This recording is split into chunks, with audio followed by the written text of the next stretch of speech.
this is To All the Men I've Tolerated Before with Natalie, the show where we dive into why the patriarchy sucks and why it ruins all of our hobbies. Today, you will recognize our guest. It's Darcie Darko. She is back to go into even more about the world of wrestling and women and our role in it. Thanks for coming back, Darcie. Yeah, thanks for having me back. I'm so excited to update you. More things. Just this summer was wild, and I was like, Natalie needs to hear these. I debated just like unloading it all on you, and I'm like, you know what?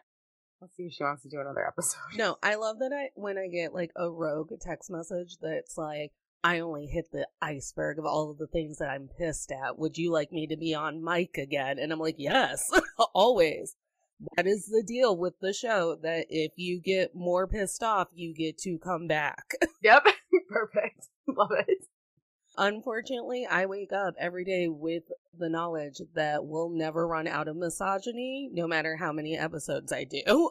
I know, it's so sad. It's so sad. So sad. Ugh. It's so sad. And every time I think it's getting better, someone gets in my YouTube comments to tell me something stupid like, maybe if you were prettier, men would be nicer. And I'm like, I really don't think that's the problem. No.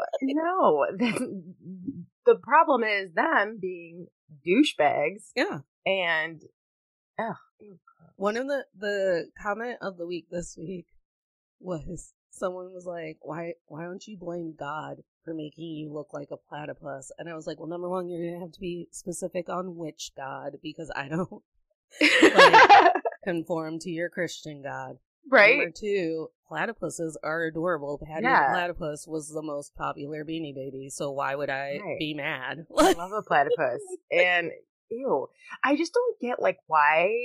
And it is guys a lot, but people and guys just, especially when they have like the screen, they're behind the screen and they'll say like whatever. And it's like, I highly doubt that you would say 90% of the shit in real life. One time I answered one of the comments with, I'm convinced that you're all the same sad, lonely 15-year-old who has like no friends and didn't get to go to prom. Like, this is the energy you're giving. Yep. Mm-hmm. I would agree. Yeah. Like, sounds like it. It's also the same energy I feel like Roger Ebert brought to every movie review that had to do with women when he was like, Cher is bad and she's a bad actress, and why do we have this movie? And I'm like, I'm so sorry, Roger, that you didn't get to go to prom. Right. And like, just all of these men punishing us because they can't get dates. Right. Like, get a life and work on your own stuff. Worry about how you're not getting dates, bro. Right. I also love that it was this summer and we were sitting in January of 2023 and you're like, the summer's been crazy and I've just been holding on to it for months, being like, does Natalie want to talk to me? I always want to talk to you. Yes. I'm so glad. Like, I will say my life has gotten a little crazy. I think you've probably seen, like, so in July, we stopped recording our podcast, which we talked about before. We started recording as I had to like get all my stuff together because we just moved. We just bought a house in October, or we bought it in September, moved in October. But it was a very quick process. July was when we found out we had to leave our apartment and start looking for a house. And we were training at the time. I was still in grad school. Like, I literally felt like I was just chewed up and spit out this summer. And now I feel like I'm finally, like, the holidays are over, and I feel like finally getting my life back together. Isn't that a lovely thought, the holidays being over? I have craved since, like, November 1st to just, like, wake up on a day and be like, it's just a day today. We don't have to sing a carol. We don't have to go to a family gathering. Like, we don't have to do anything. It's finally over. Yep. We can just live. I can just be a sloth by myself here and don't have to answer to anyone. Exactly. I can finally go back to my safe place, which is being alone in my home with my cat. Yep. Same. And I just got a cat, so now I have my cat and my dogs. Crazy. So you also texted me and said that you left your gym, the gym that you were training with. Is that true? Or the program? All right, tell me more about it. Okay, yeah. So I've made a commitment. I'm not going to name anybody on here. Just so you know. But so the guys that trained me, I had 3 trainers. Okay, one was like my main trainer. He's the one that was my trainer back in the day, and like said all of like weird things. And I should have kind of known.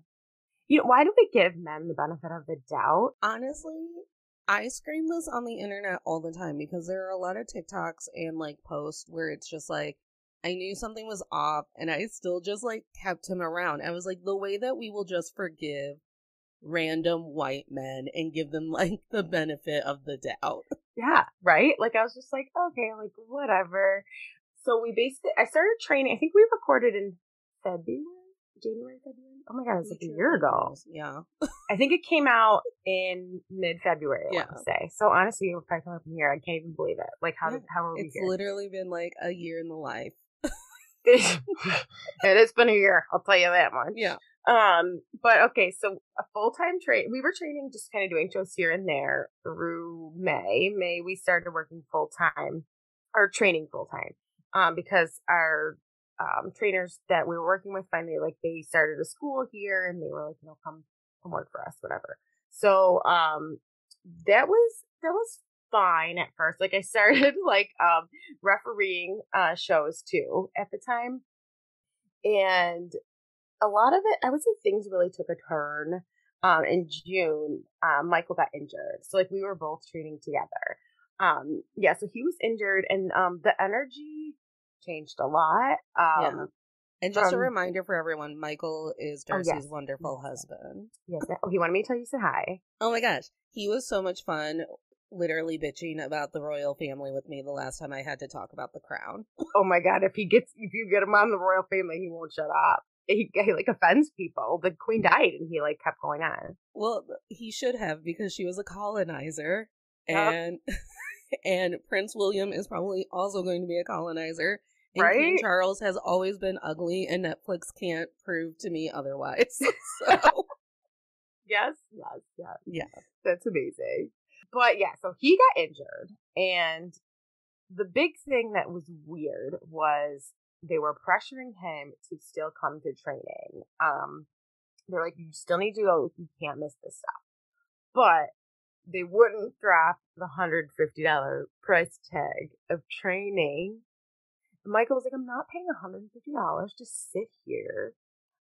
He like asked about doing like a lower rate, like nobody really would budge. So it was kind of awkward because nobody was on the same page. Like some trainers would give me shit and be like, why isn't he here? Like blah blah blah. But then other people are like, well, he needs to come, but he can't come if he still has to pay. And you know what I mean? Watch, like to just like sit around and be like, yeah, everyone, your weights look great, like right. And mind you, almost all of the guys there have girlfriends that come and sit and watch. Oh. Mm-hmm. So I was like, oh, it's interesting how I have a husband who could come and watch me, who actually would benefit from being here. And you guys, like, I personally think it's kind of come to my thought process after a while, but like I really just don't think they liked Michael. I think they had some type of issue that I don't know, and I just feel like instead of like dealing with it or whatever, they were just kind of like douchebags. Yeah. I feel like when you're the decent person who's like, hey, we should like care about people's like bodies and like not talk to women in gross ways or whatever, and then like that almost makes men feel more fragile, because then it's like the ultimate betrayal, a man telling them that they're doing something wrong. No. Oh yeah, you're so right. That's so true. Speaking of like the things that they would say, which like a lot of it honestly like would just roll off the back for me. Like I really like don't care. Thankfully, like I've always been like friends with dudes, so like I've always heard stupid shit, and I just kind of like don't want it to bother me. But like there's always like was comments about me being like a feminist, stuff like that, and I'm just like, you guys are so using it as a slur. Yeah. Oh my God, for real. And then my favorite was a training where you get like kicked in the stomach, but like you're not really getting like forcefully kicked in the stomach, but you kind of have to play like you are. And they all were saying, oh, my ovaries, like they could go. I was like, Like, they could find our ovaries. Like, yeah, I know, right? So then I didn't. The next time I got hit, I go, oh, my ovaries. Like, it fell down. And then everybody kind of just laughed and stopped doing it. I would have been all like, I need you to spell the word ovary. You only get to use it if you can spell it and if you can point it out on this doll. Like, right? Where do you think ovaries are? That's the big one. And then you get to actually, like, make comments about my ovaries if you can name, like, 3 other parts of the female reproduction system. Yes. Yep. Oh my God.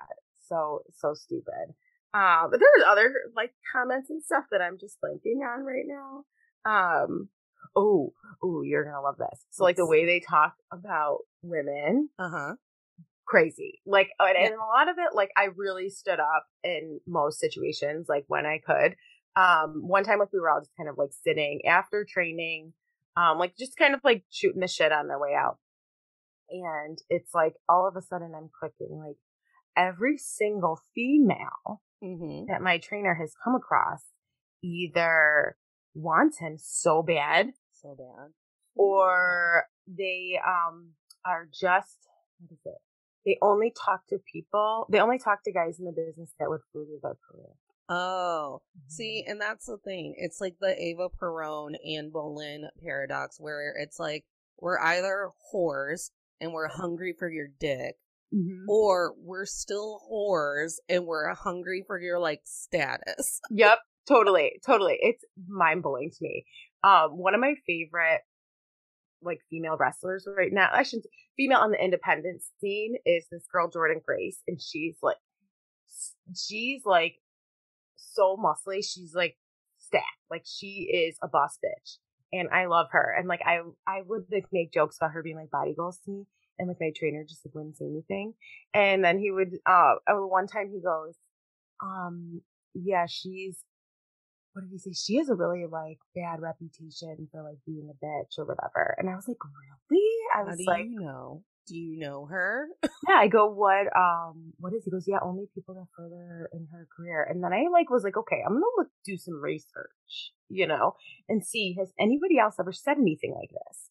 And the only thing I could find was 2 male wrestling journalists who are notoriously misogynistic and stuff, saying that, like, one said that, like, she was a butterface and, like, all this stuff, just being so nasty about her. And I'm like, I can't remember what the other one, but it was just another nasty thing. And I'm like, why would you, if that was me, regardless of even what you're saying is true, like, why would I be nice to dudes when they're just gonna go on the internet and tell everybody that I'm like butch, nasty, ugly woman? Like, what? Like, I just don't get it. And I said to him, I go, you guys are literally, because I said, when we were in the conversation, there was another female that came up, and I can't remember, it might have been a bigger wrestler. And they were kind of saying the same thing, like, her attitude. And I was like, you guys, like, legit have no idea, though, like, what these girls have gone through, because I think about, like, the stupid shit that I've dealt with, and I've barely cracked in the bottom of getting into the business. And, like, so these girls have worked very, very hard, and they're constantly being told that they, aren't good enough for whatever reason, or they just, like, want to bang the dudes. Like, God, like, really? Well, and the thing of it is like, men created this system. Men created the system where you need to know someone to get anywhere. That was, like, you guys in your bros clubs, like, deciding that you all just wanted to, like, jack one another off in the office or whatever, and, like, form fraternities in your everyday life. That was you guys. So then when we also do things like network and get to know people and have those people help us out or whatever, they pile on all of this, like, oh, that's nepotism. She just uses people. She's a bitch. She doesn't really care about anybody. And it's like, Totally. Okay. That is, like, so true. When we're literally just playing the game that you yourselves created. Right. Well, and these trainers, so 2 of them, like, so the one trainer, I won't put a lot of blame on, because he was more, these 2 edged him out of the school. Was that guy the best? No, but, between the three of them, two of them kind of like were really heavy like in our training the whole time. There's this thing, I don't remember if we brought it up last time. Ring rats? Mm-mm. Oh yeah. That's what women that hang out around wrestlers are called. That's what they call them? Yeah, especially if they sleep with them. Oh, and then like you're dating them and then it's like, here's my ring rat. Like, that's cute. What a term of endearment. Right. Oh, well, the girls don't know that's what they're called. Yeah, yeah, right. They were like going on all these stories. Some of them, the one dude had been wrestling for a while, so they were like just telling all these crazy like sex stories of all these girls, and I literally just wanted to like bash my head up against the wall. Like, you're so annoying, and I don't know, but one of the big thing is I feel like they can't relate.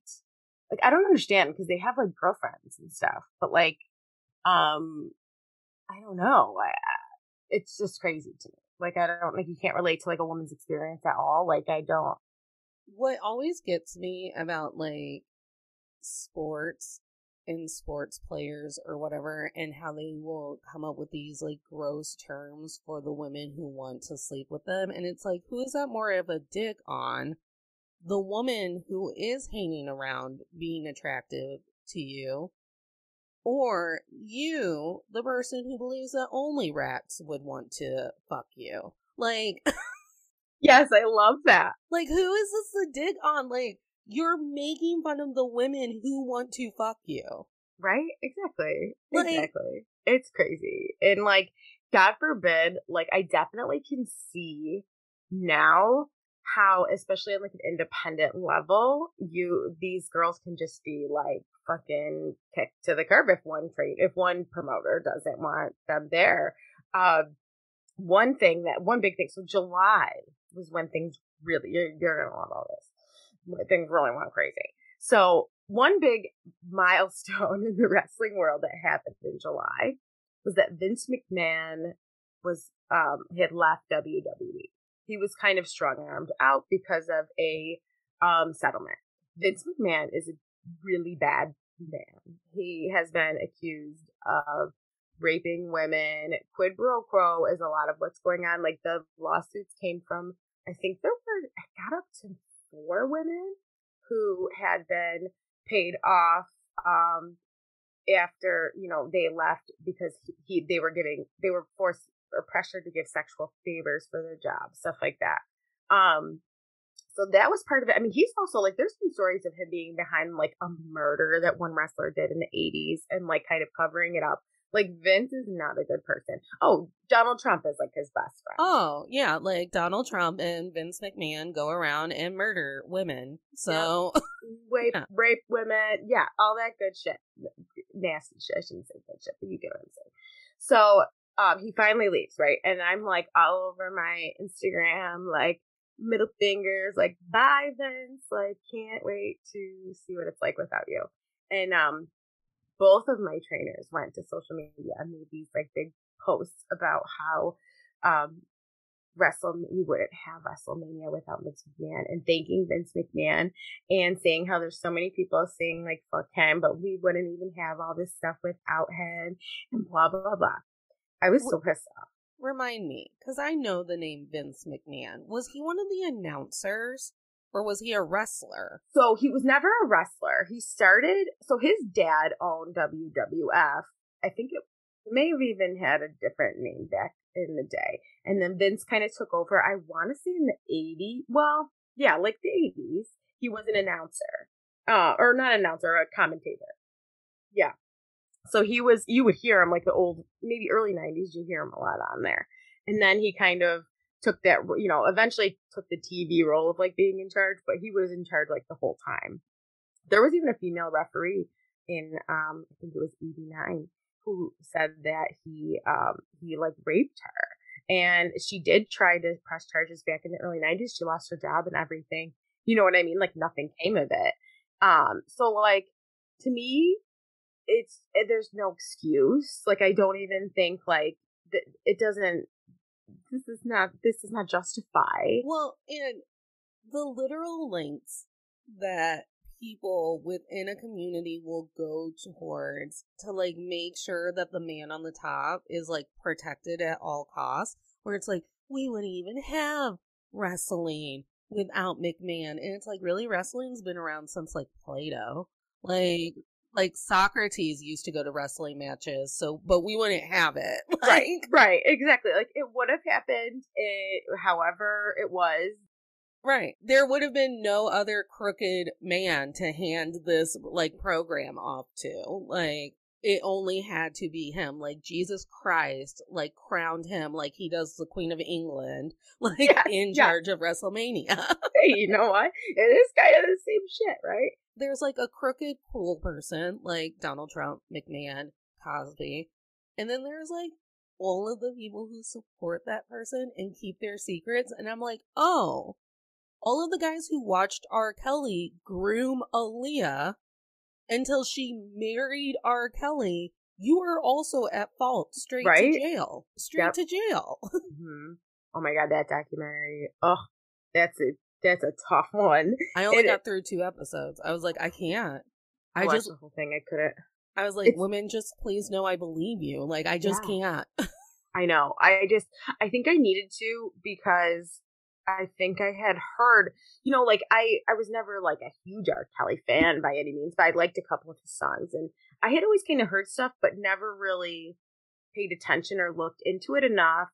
And I was like, what's like legitimate? Because there was nothing that he was actually for so long like charged with. You know what I mean? Like it was very behind closed doors, swept under the rug. And so like seeing this, and I like almost sometimes I need to with artists I like to like make me disgusted by them. Yes. And my whole thing is sometimes it truly only does take one person to like just look at you and be like, that's not fucking cool.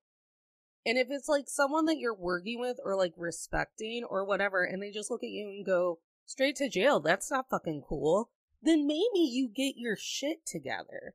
But if you're the person who's just like, everyone's covering everything up for you because their paycheck is tied to you and whatever, and they're like, yeah, we'll get you girls, we'll get you drugs for those girls, like, you know, we'll lock Kesha in a closet, it'll be fine, then it's crazy. And then people are like, how did we get here? How did we get Trump elected as president? I go, because we allow these things to happen across the board because they're supported. Like, yeah, it's like such a messed up system. I'm so glad you have this podcast because it really does. It shows it's sad, but it's like sad in every aspect and then of our world. The thing that I liked to rage about on the internet recently was, I don't know if you watch Love is Blind. I do. Okay, are you up to... what happened this season? You'll have to remind me. You know how Zainab, she dumped Cole, and she did it in like a grand fashion where she told him that like he destroyed her body, her confidence in herself and whatever, and then he had "But I'm a Cute White Boy" tears about it, and he like took to the internet and got himself a new puppy. I was like, someone told you to get a puppy for all of these posts. Like, get a doodle. The girls will swoon if you get a doodle. A doodle. I have to bring it up right now. What was his name? Cole. Because I like him seeing it, but I've watched so much. I watch these shows in like a day. It's a bad problem. And then I watch more. And so at the reunion, Cole is crying, and Zainab is talking about all of the ways that she's been gaslit, and it led to disordered eating. And then she goes, Netflix rolled the clip, because her whole thing was they edited you, and the entire cast backed her up, except for Bartlett, the other idiot. The other idiot who dumped Nancy. Like, so the whole cast is on Zainab's side, being all like, no, we saw it. We saw the way that Cole talked to her. Netflix, you did him a solid with the way you edited him, because we protect white men. And so she's like, roll the clip. And so they rolled this like cuties clip, and because he was like, no, have a snack. I tried to get you to have lunch today. The whole internet went wild, and they're like, women are liars, and she's the gaslighter. He never abused her. She probably abused him. She was a drag. She wasn't fun enough. She never smiled. She didn't like it when he made her unseasoned grilled chicken and then didn't cook it all the way. I loved her. I thought she was like the sweetest thing. I loved her and Nancy, and the entire show I was like, do not. These fools. Because that's what happens every season of Love is Blind and Married at First Sight. I get really pissed off that accomplished, beautiful women just get thrown these mediocre morons and are told, why don't you love them? Right. Like, because you're an asshole to me. Right. I loved that she did that to him, too. Yeah. I can't believe I forgot about it. And literally, I feel like cheered. I they were like, woo! Yeah. It's crazy because he would say a lot about her looks, right? Yeah, he would say. He would. We all watched it all the time. And then he would be like, have you ever, Colleen's a ballerina, ballet. Have you ever heard of it? Skinny women do that. Like, that was their whole relationship. Like, oh my God. And so anyways, I feel like with McMahon and R. Kelly and even this like stupid frat bro hole where it's like every time a man cries, and we saw it with like the Johnny Depp and Amber Heard stuff too. It's like a man has been wronged, and now we will all take to the internet and be like, aha, we knew that those women were just scheming and lying and they're trying to bring down the country and all of the good men, and now I can't listen to Billie Jean. And they're trying to get Remix to Ignition taken off the radio because it makes me happy. And it's like, yes, that's what we're doing. We're just asking to not be assaulted. Like, that's honestly, it's the bare minimum. We are just asking to go to work as a wrestling referee and not be assaulted on the way home. Right. It's honestly insane. And the whole protecting thing, those two, the way that they protected him, raved about him. I ended up texting my head trainer. I go, I need to speak my mind because I just saw your post and I was like, I just need you to know that, like, from a woman's perspective, like, in this, like, it is not okay. I'm like, the things that he's done is not cool. And like, I was like, because then he tried saying his thing back was like the Attitude Era back in the day. Was very risque. I mean, it's Jerry Springer, like the 90s were kind of crazy. He's like, well, they all went along with it back then. You think that they all went along with it back then because they wanted to go fucking along with it? Like, you think that no one was sexually assaulted during the 90s? Like, do you remember growing up as a girl who was like kind of a teenager in the 90s and going into their early aughts, and your moms would just like sit you down and like hold your hands and be like, watch every drink that you ever want to drink, because the men, they will be drugging you and they will be taking you places that you don't want to go, and you will wake up naked. Like, and you're just like, oh, okay. I was just gonna go to like homecoming, and they're like, cool, like, make sure every drink that you drink has like a screw top on it. Like, and what it says to me when you're like an R. Kelly like sexual assault denier, or you're like Bill Cosby, those women just wanted to fuck Cosby for his money or whatever, or like the McMahon thing where it's like, well, where would wrestling be without McMahon? All that says to me is, if I get wild at a party and I've only been drinking Sprite all day, and you're like, did someone slip something in Natalie's drink? You're not going to do anything about it. It just screams that you have watched your bros drug women. Like, yeah. I mean, that's so true, because they clearly see no faults. What did your trainer say when you reached out to be like, hey, it's not cool to support a guy who's a serial rapist? He said, I understand that you feel that way, and I think that, what did he say? He's like, you have a right to feel that way. And so he said some shit like that. But then he was like, still giving his excuses. And I was like, listen, he tried saying that like a lot of it wasn't true.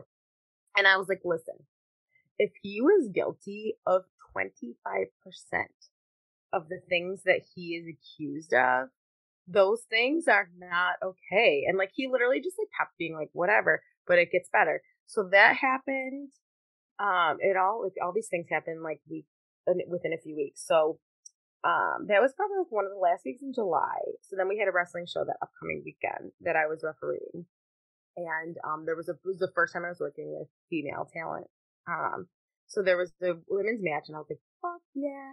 Leading up to it, I was like, I can't wait to like work with women. Like, I get to like ask them all these things. Like, I've worked with one of the women I've been on shows with before, but I just didn't really talk to her. Like, she wasn't super. She started talking to me after this past show when there was the other woman. You know how, unfortunately, that's like that too. Women in this business are cutthroat, and if you know, I just try to be nice to everyone. It's a like, they put us in a scarcity mindset because they're like, well, if they're all tearing one another apart instead of supporting one another, then we get to hold all of the power because they're too busy tearing one another apart. So leading up to this show, it was, now the show was the end of July. So Michael had gotten injured in June. So I knew leading up to that show, me and Michael were the two referees. And I knew that they would probably bring another trainee in, and then it was going to be his first refereeing show. So in my head, I'm like, oh my God, there was a big wrestler. His name is, I'll name him, Tommy Dreamer. Actually, he's had his own, issues with, he was defending Ric Flair.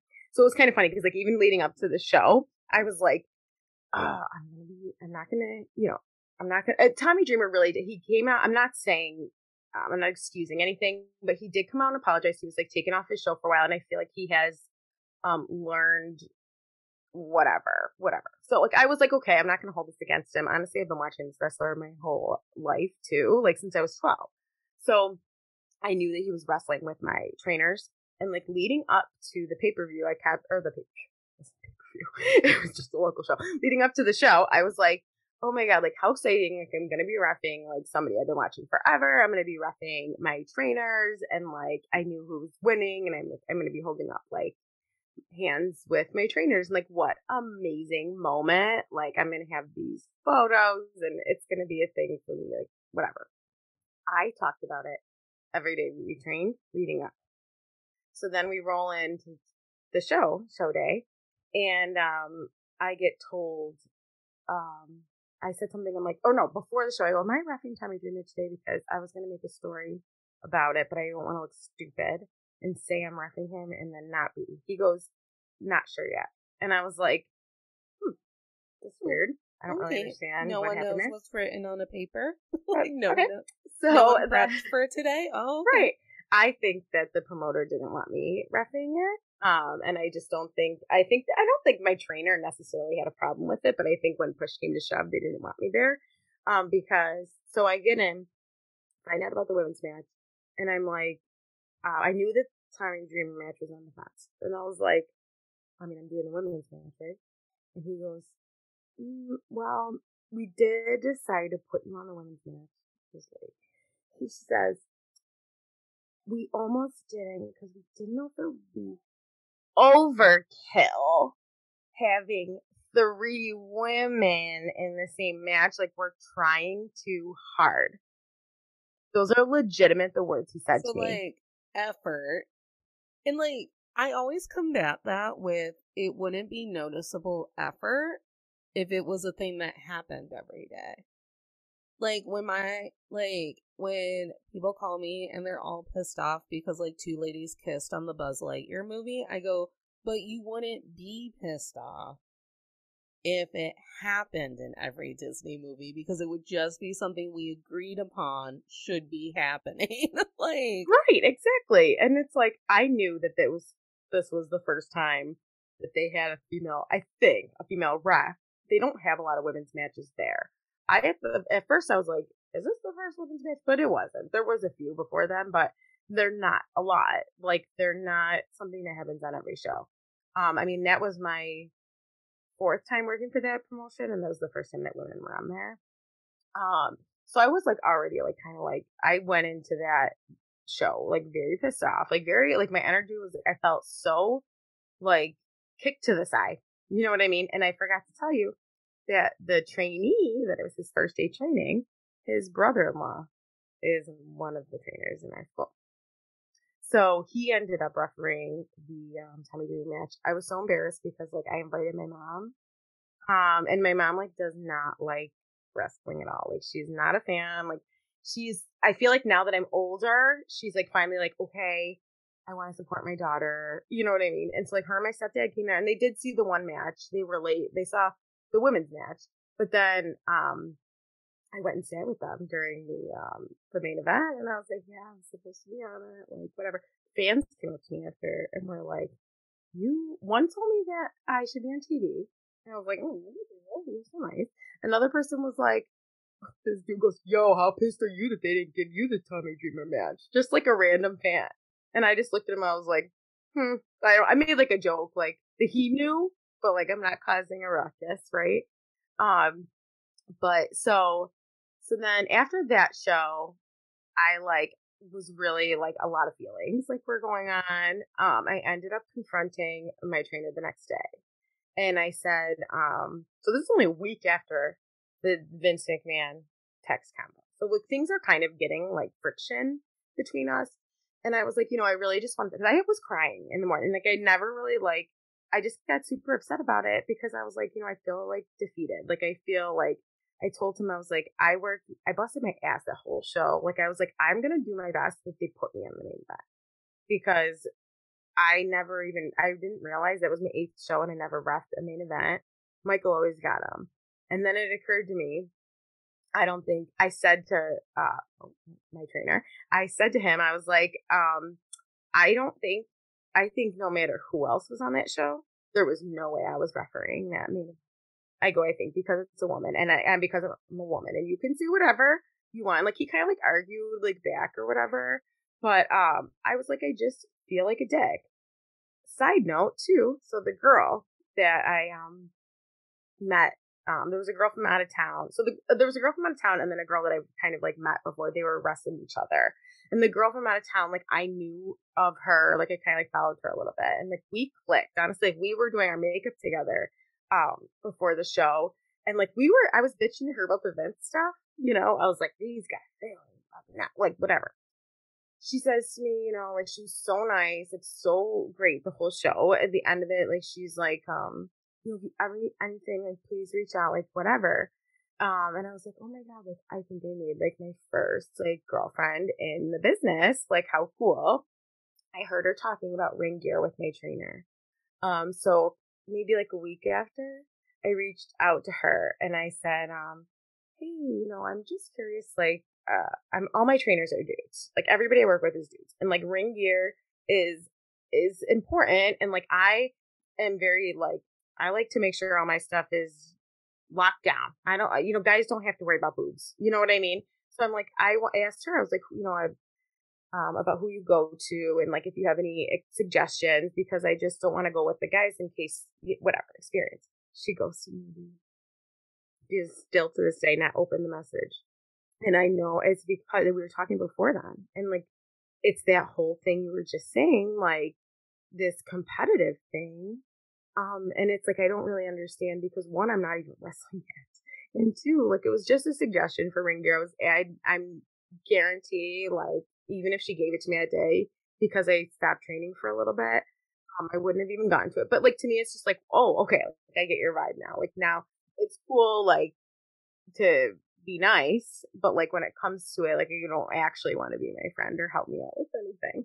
So that was really eye opening too. Yeah, because it's important to talk about that, like because we're living in these systems. You will have instances where people who you think are going through the same oppression and system that you are, have also found ways to make themselves safer than you in that system. So we often play into these systems to either get more money, to feel safe, to get a date, to do all of it.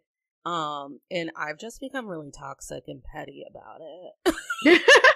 Dude, I get it. Like, I'm petty as fuck, man. I am petty as fuck. Yesterday, I texted a friend. She was telling me about her, like, dating adventures. And I was like, I love that you made that man feel, like, bad about himself. Because that's what happens when fuckboys fuck around. They find out. And I go, and I hope he went home just, like, because I'm toxic as hell. And Iomi just went home and he felt bad and he cried. So, like, if they're going to be fragile, make them fragile on your terms. Like, yeah, seriously. It's so, oh my God.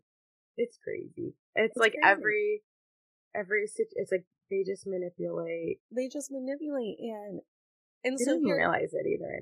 I know, because it's so internalized. I have watched men in real time get called out, and then like the like range of emotion, and like they like make that like goldfish guppy face where they're like and you're like, no, you were a dick. Like, you're being a dick.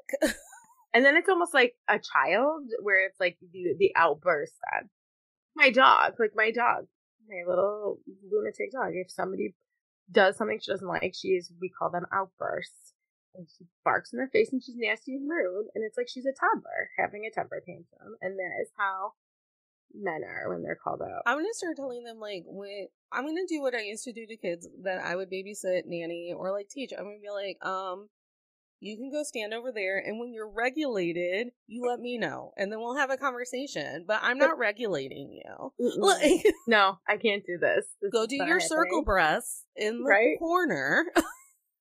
In for 4, hold for 4, out for 4, and then you let me know. You come back to me. You come back to me when you're regulated, because it's exhausting. It seriously is. And it's gotten to the point where I don't know if I'm more sad or mad when women play into the system, and it's like, well, we just won't be nice to her because we've only got this one spot. It's sad, I think, for me. Yeah, and I used to be mad. I'm sorry. No, you're okay. A lot of female comedians that I admire talk about this problem and how they all secretly wanted to be friends with one another, but like didn't feel like they had the right to be. And I was like, well, what if you had been friends with one another since 1992 and then we had taken over stand-up comedy? Like, exactly. Can you imagine? Could you imagine? Well, maybe we're on the up. Hopefully, right. It seems like it. And like, what if instead of having one woman being all like, McMahon's not cool, it was 8 women. Yep. Literally. Well, that's what it ended up with. Yeah. And that's why. But who knows? I mean, sick. So after the show, so there's only like a few more things that happened that occurred, and that was because it was all bing bang boom.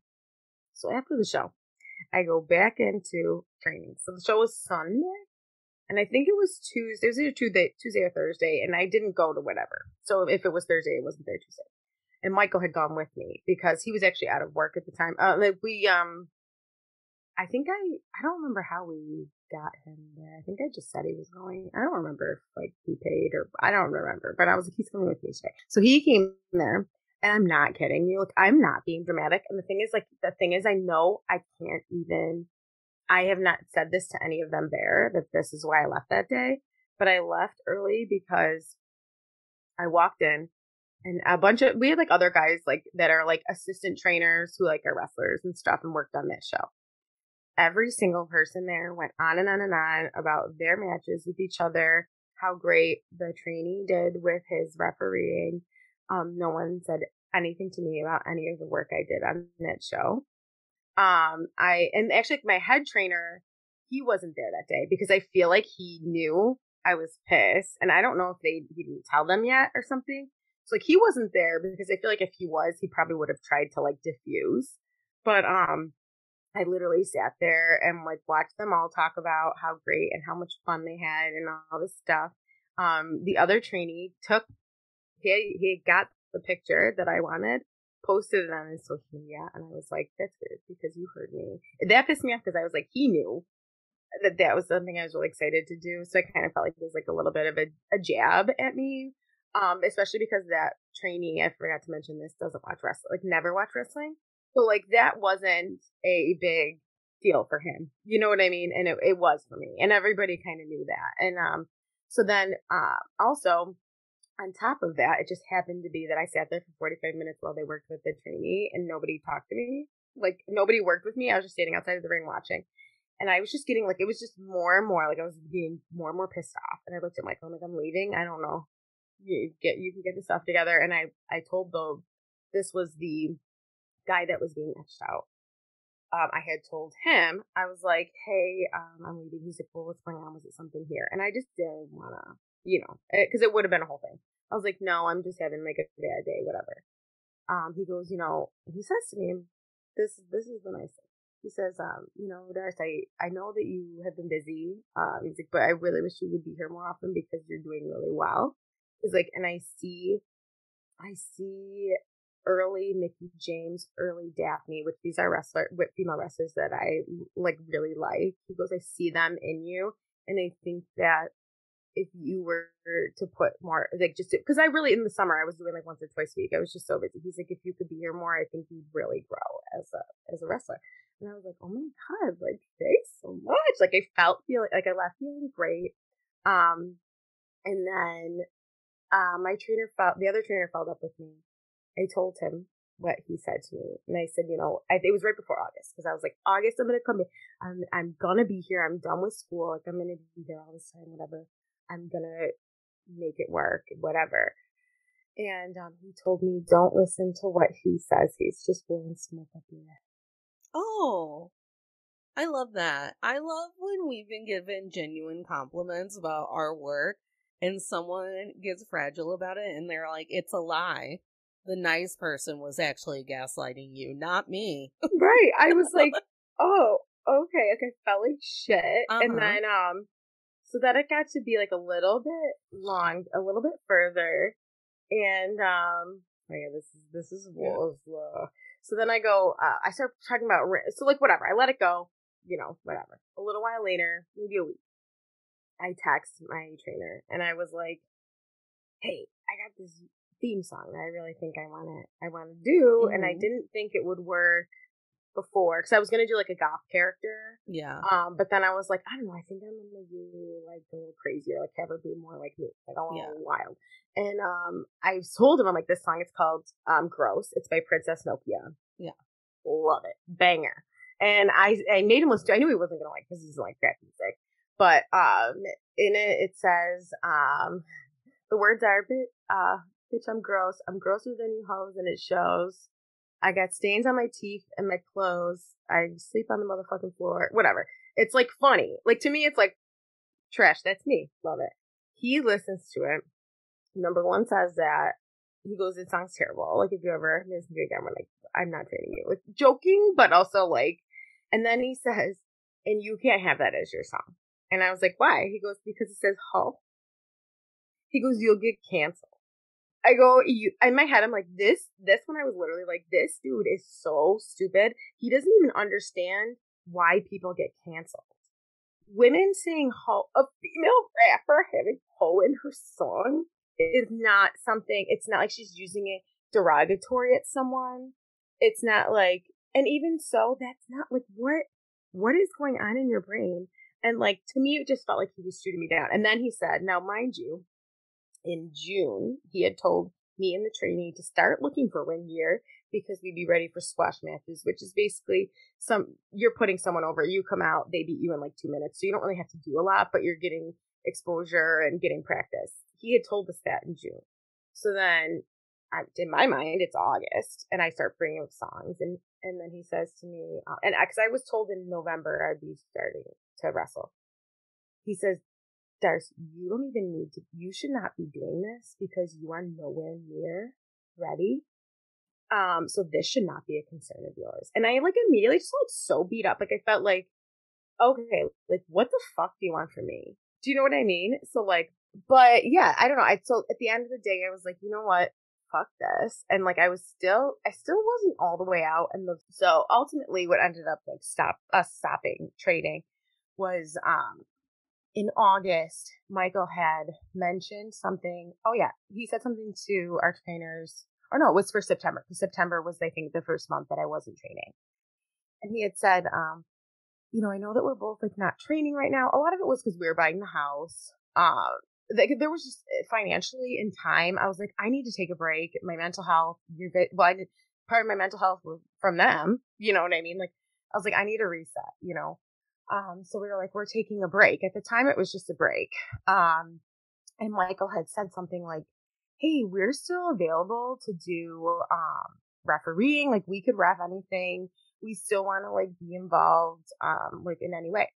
And then he told us that our trainer had said, oh, well, since you guys aren't like enrolled in pain in school, you actually can't. Like, we're only letting people referee the local shows if you're training, which is bizarre to me. That makes no sense.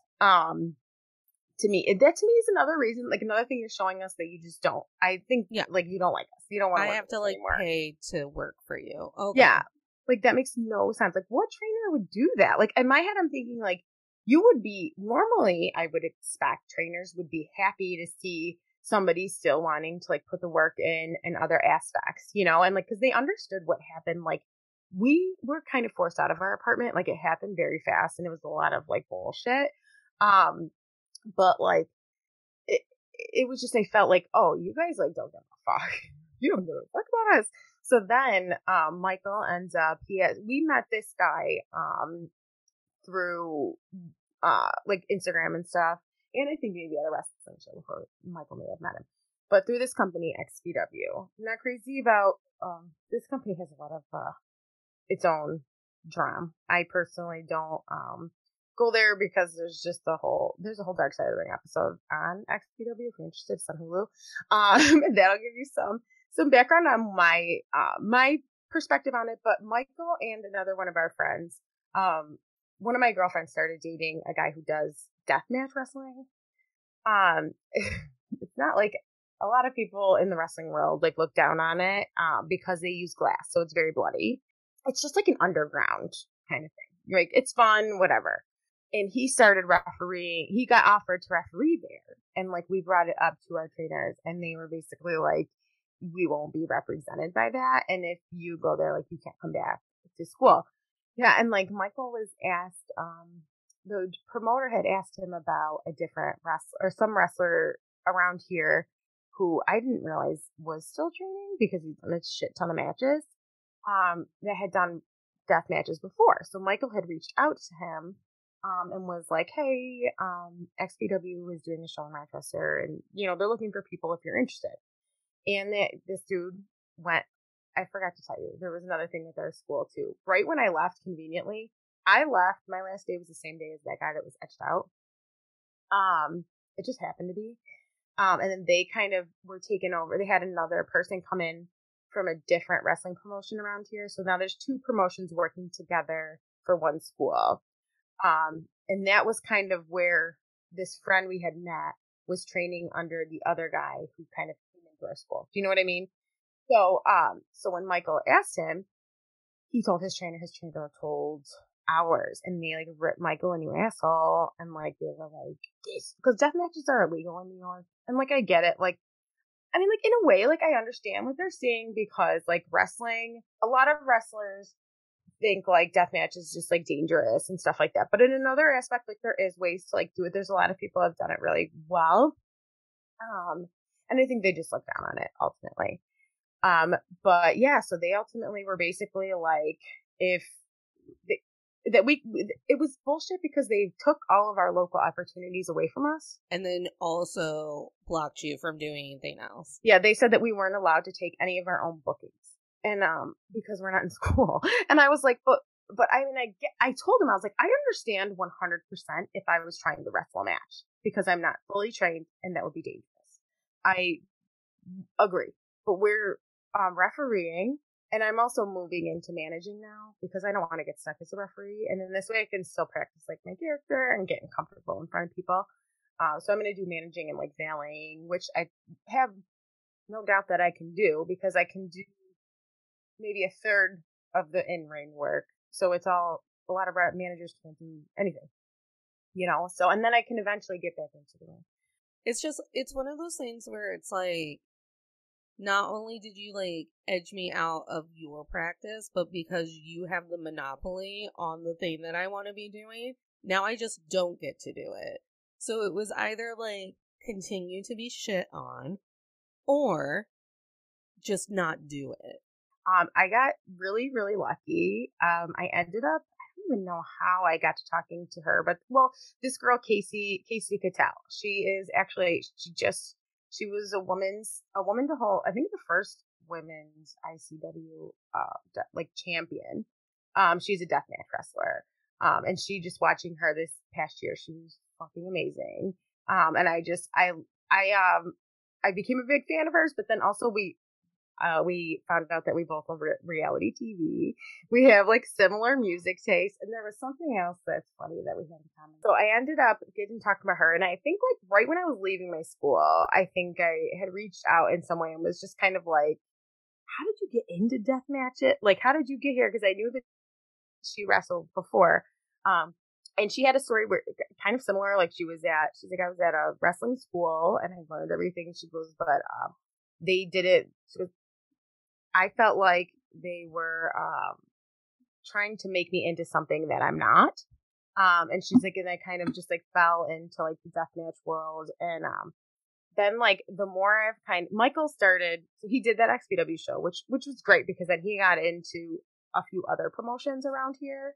And I'm actually going with him to Ruthless Pro, it's RPW in Detroit, in a few weeks. And so this will be like my first time at a wrestling show since leaving school and like kind of, doing it on my own. And I'm just kind of hoping that, there is another school around here that's actually a really good school that I was told by my trainer that everybody there was like jerks and stuff. Isn't that funny? And then I found out like that it's the opposite. Like a lot of people have opinions of, you know what I mean. So, yeah, so I'm going to get back into it.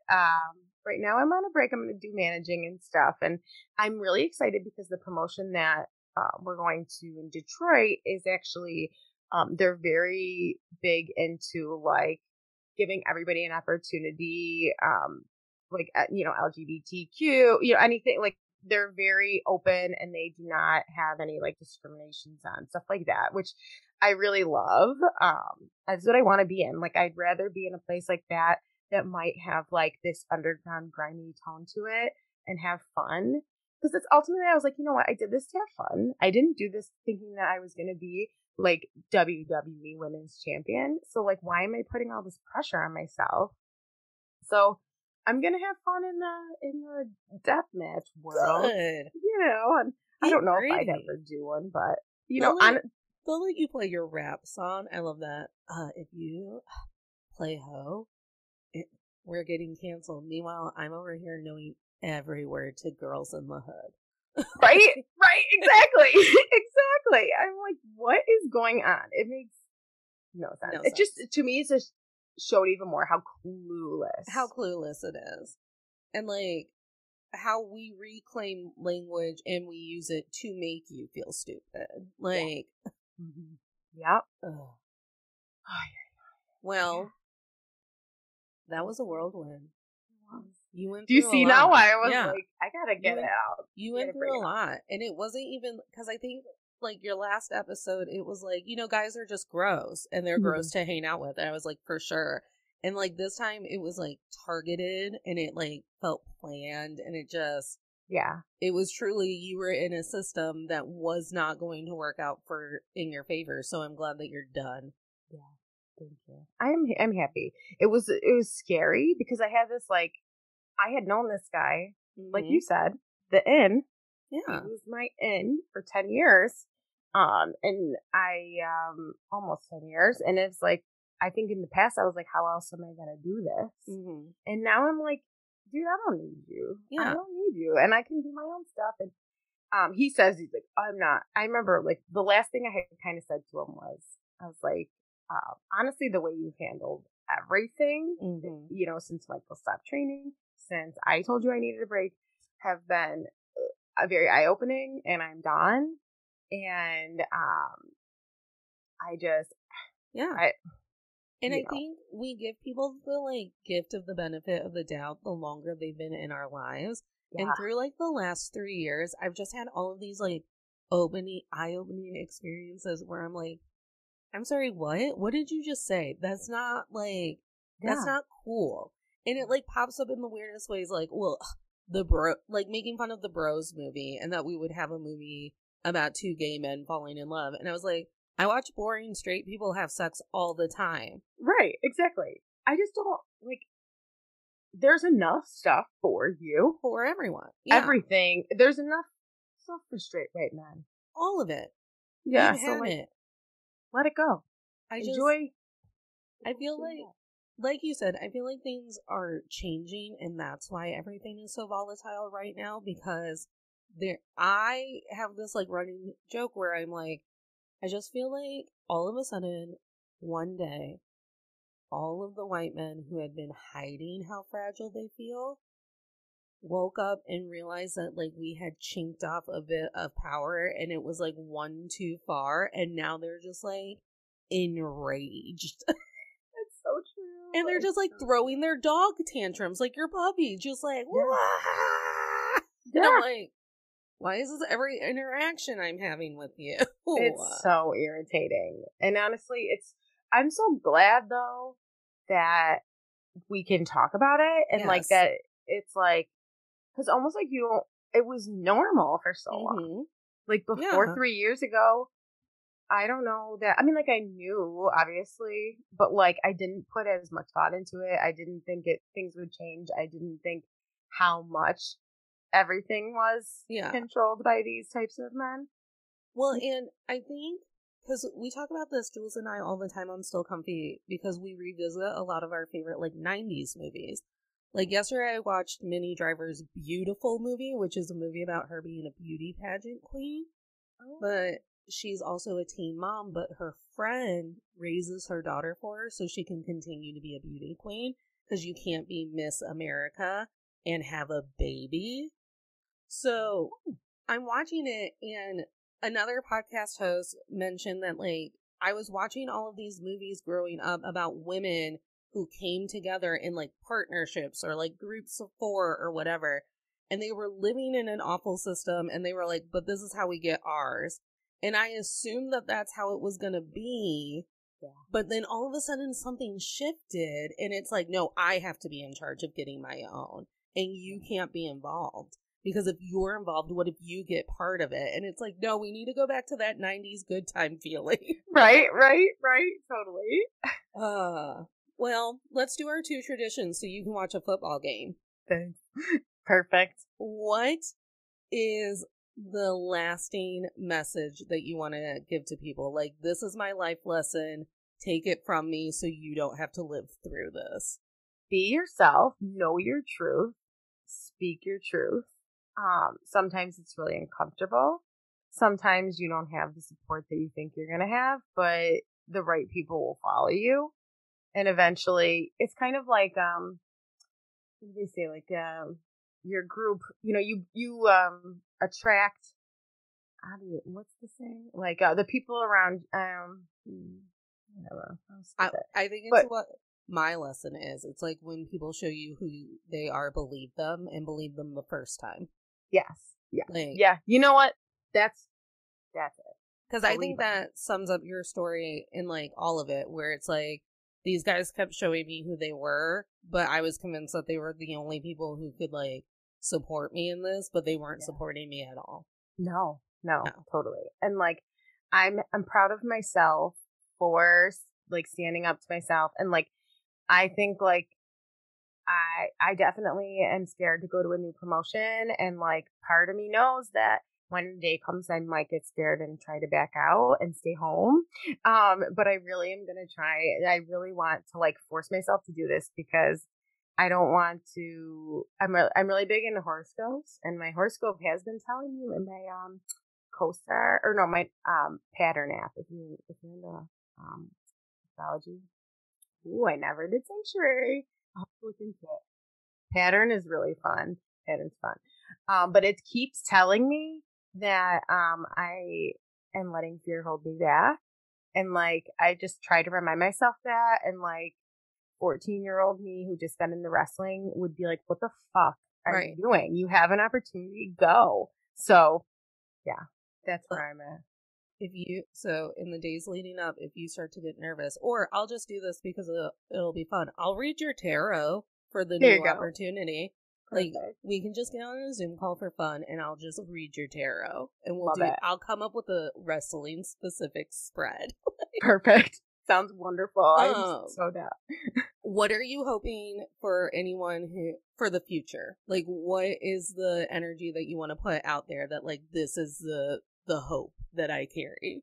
I hope that, I think probably similar to what you hope. I hope that men will stop ignoring and like take the time to absorb the information and listen, because women can do a lot of fucking amazing things, and I think if the men could also realize that and like make space, so that it isn't so hard.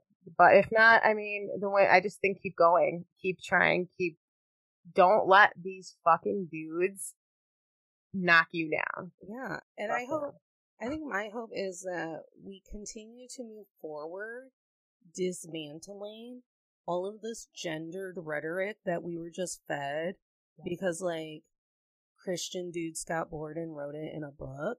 Like, and then we took that book and decided that we had to, like, follow it verbatim on the parts that we liked, and the parts that we liked had to do with the queer community, women, non-binary people, and people of color. And we were like, all of the pages that say that they don't get to do things, we're going to make sure that those are the pages that we print and hand to people, like, at the mall.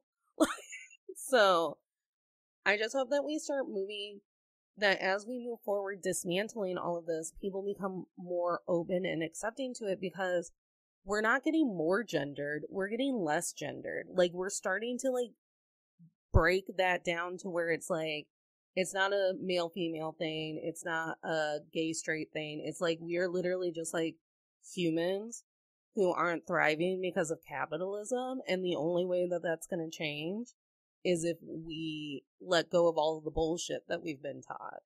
Totally. Fuck capitalism. Fuck capitalism. I had a sticker. I was so pissed that I had the bumper sticker is pink and it says "Hex the patriarchy." Yes. And I put it on over the summer and it literally faded in 3 weeks. I wanted to die. I was so mad. And I even complained to the company and they just ignored me. But I'm gonna have to get one I'm gonna try and get another one on my car. Yeah. Because I really need people to know. I've had the best luck with the ones that are magnets. They tend to not fade. Yeah. And then they're not stuck there. Yeah. Maybe I'll find a magnet. I forgot about those. Yeah, those are the ones I like.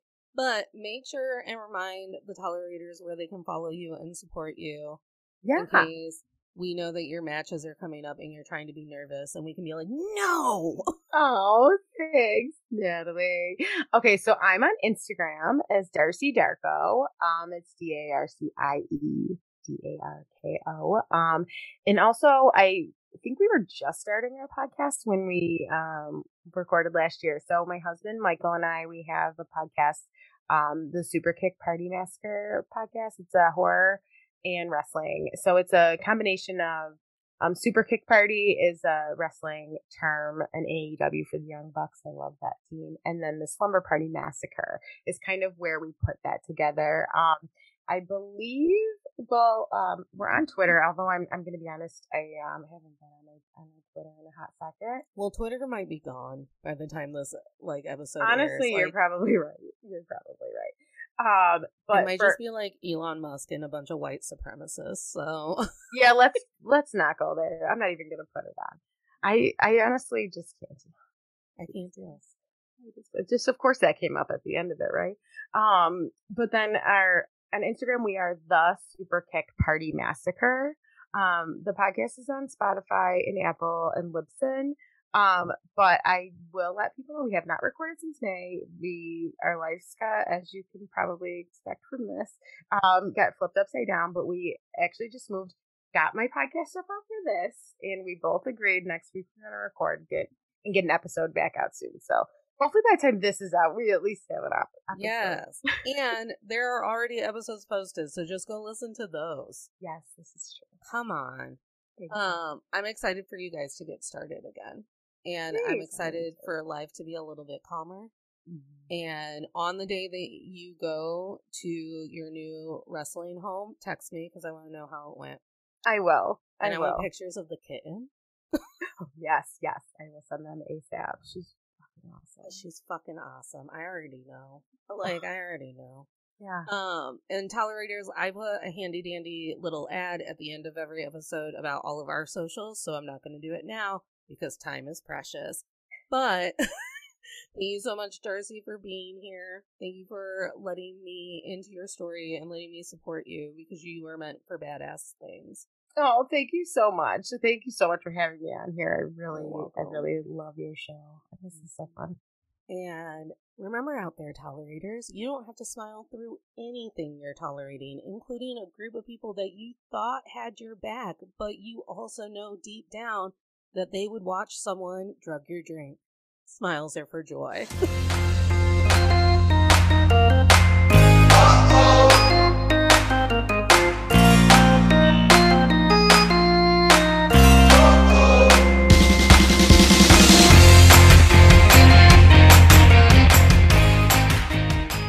Hi, everyone. Thank you for checking out this week's episode. I wanted to jump on and offer a small reminder of the ways that you can connect with us. The first way is our socials. So we are Men I've Tolerated Pod on Instagram and Natalie K124 on TikTok, my personal Instagram. And you can find us on YouTube and Pinterest under To All the Men I've Tolerated Before. The second way is by becoming a Patreon member. We are well on our way to our 25 member Patreon, where we are going to unlock bonus perks to being a patron member. Shout out to all of our existing patrons. As an independently ran and funded podcast, your support means everything. Another way that you can connect with us is making sure to subscribe and leave comments wherever you can so we can start reading reviews on each podcast episode. Thank you so much for being here. Make sure to check out the merch store, and we will see you next week.